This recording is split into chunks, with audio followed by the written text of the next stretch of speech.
Hai kawan, jumpa lagi di Kulik Bareng nih. Jadi kali ini kita mau bahas putar hubungan dan relationships. Jadi buat kawan-kawanku semua yang merasa kalau hubungan tuh baik, ya baik percintaan, pertemanan ataupun keluarga tuh seringkali menjadi medan tarik menarik antara kebutuhan kita dan kebutuhan orang lain gitu. Nah, mungkin ini akan menjadi video yang tepat untuk kalian. Nah, sebelum mulai, yuk coba di subscribe dulu ya. Jadinya kita biar semangat terus bikin videonya setiap minggunya. Oke. Jadi without further ado, yuk kita mulai.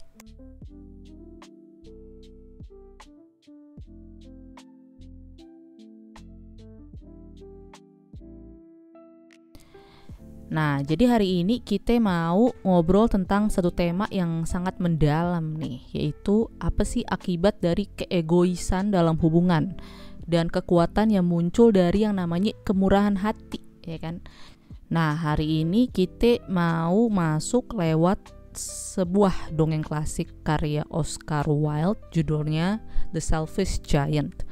Dan kita mau kaitin dengan beberapa filosofi eksistensialisme serta teori empati dari Carl Rogers.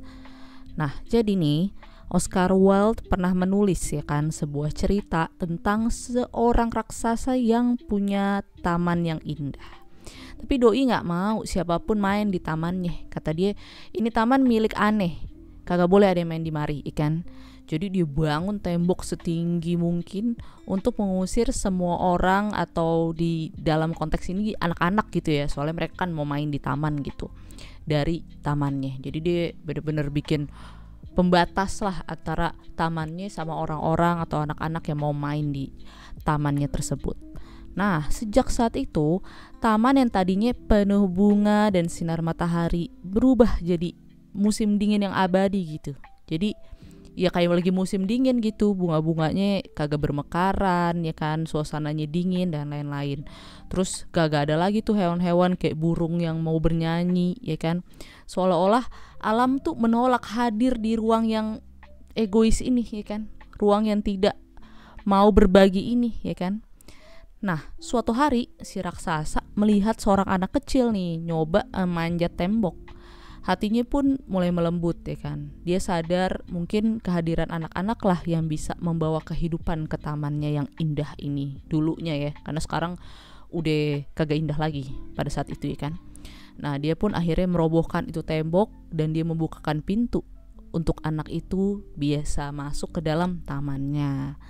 Nah, saat dia berhenti bersikap egois dan mau memberi, berbagi gitu ya kan, bukan cuma tamannya yang kembali hidup, tapi juga hatinya sendiri.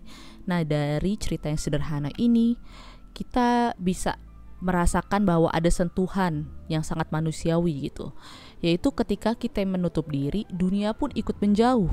Ketika kita membuka hati, hidup pun ikut mengalir dan menjadi lebih indah lagi.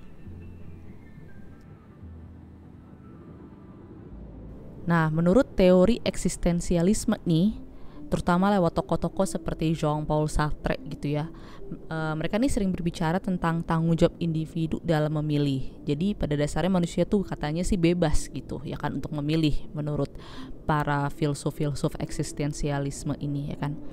Tapi kebebasan itu datang bersama konsekuensi. Jadi meskipun kita bebas ya ada konsekuensinya tetap gitu. Ketika kita memilih untuk egois dalam suatu hubungan gitu, atau mungkin kita merasa aman gitu ya kan, kita mengontrol, tapi pada saat yang sama kita juga mengorbankan koneksi ya kan, hubungan sosial yang sebenarnya dibutuhkan oleh setiap manusia. Kita menciptakan tembok, dan tembok itu bukan hanya misahin kita sama orang lain, tapi juga dari sisi terdalam diri kita sendiri.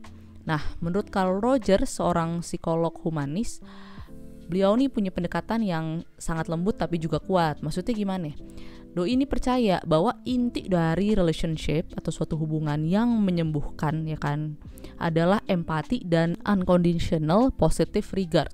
Atau dalam kata lain, kemampuan untuk hadir, mendengarkan dan mencintai tanpa syarat, tanpa timbal balik begitu ya kan. Jadi ketika kita murah hati dalam mendengarkan, memberi waktu kita, memberi ruang, memberi maaf, kita juga lagi ngebuka taman yang indah di dalam diri kita, ya kan? Dan taman itu kagak hanya menyembuhkan orang lain, tapi juga bisa menyembuhkan diri kita sendiri gitu.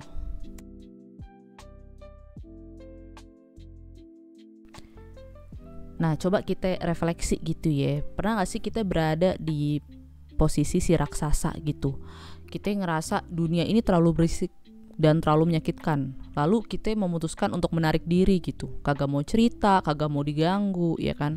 Tapi ternyata yang hilang tuh bukan cuma suara orang lain, tapi juga suara hati kita sendiri. Dan sebaliknya juga, ya kan? Ketika kita mau belajar memberi dan berbagi, meskipun kecil ya kan?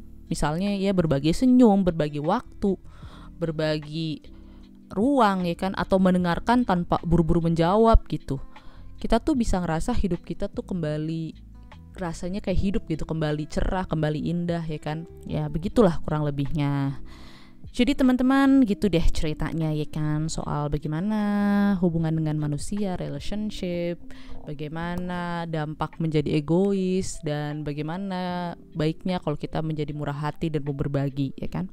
Jadi kalau teman-teman lagi ngerasa jenuh nih dalam suatu hubungan atau merasa ada jarak yang makin melebar, mungkin pertanyaannya bukan lagi apa sih yang kurang yang aku dapatkan, tapi apa yang bisa kita beri tanpa kita kehilangan diri kita. Karena kadang jalan pulang ke hubungan yang hangat itu adalah melalui generosity atau kedermawanan hati gitu ya, dengan memberi, dengan berbagi gitu. Dan bukan generosity yang besar atau dramatis gitu, tapi yang kecil, jujur, sederhana, tapi konsisten. Nah, jadi sekian dulu video kali ini. Makasih sudah menonton dan selalu support channel ini dengan subscribe, comment, share, like, dan lain-lainnya pokoknya. Oke, dan terakhir jangan lupa untuk stay kind, content, and healthy. Bye!